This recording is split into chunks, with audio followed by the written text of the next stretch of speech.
Honors Algebra 2 Pre-Calc, section 6.4 of Pre-Calculus, but this is some serious physics type stuff. So, what we're entering into here in 6.4 is the stuff that, as a pre-calculus teacher, I don't strictly require students to memorize for an exam or even use on an exam. I will give you homework problems about this stuff when you have access to the textbook to be able to consult it for the formulae, but these are not formulae that I strictly need you to memorize for my class. When this kind of stuff does become really relevant is when you're in a physics class in high school or college, because a lot of forces and other things that you can do in a physics class when you're trying to draw like force diagrams and stuff are going to use vectors and are going to care about which direction the vector is traveling. So let's start by talking about this first thing, which is on page 444.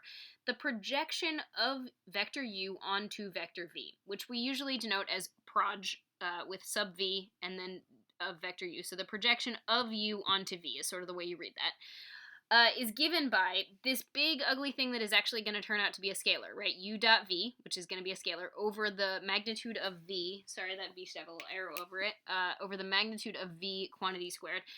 So this is going to turn out to be a number, right, times vector v, meaning the whole thing will net a vector. Now, I don't need you to memorize this formula. I don't have it memorized 100%. Turn to page 444 and copied it down, right? But what this represents, and the reason it's relevant if you're going to end up having this in a physics class, so again, this is not really relevant for taking a test with me in my class, but it might come up someday, so it's worth at least knowing the concept.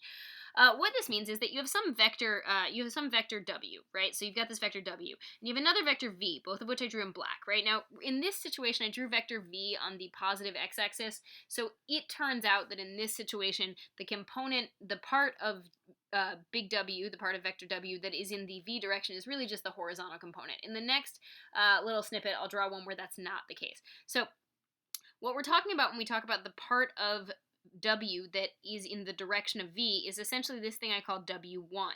So W1 and W2 are orthogonal, right? One component goes in the direction of V, the other component goes in a direction that is orthogonal to V. So the way we would find W1 is by using this projection formula, where we would say that W1 is the vector that is the projection of W onto V, meaning the part of W, right, the piece of this final vector that goes in the v direction. Okay, so that's what that means. And again, I'm going to show you in a second one that is not on the positive x-axis, so you can see kind of what I mean here.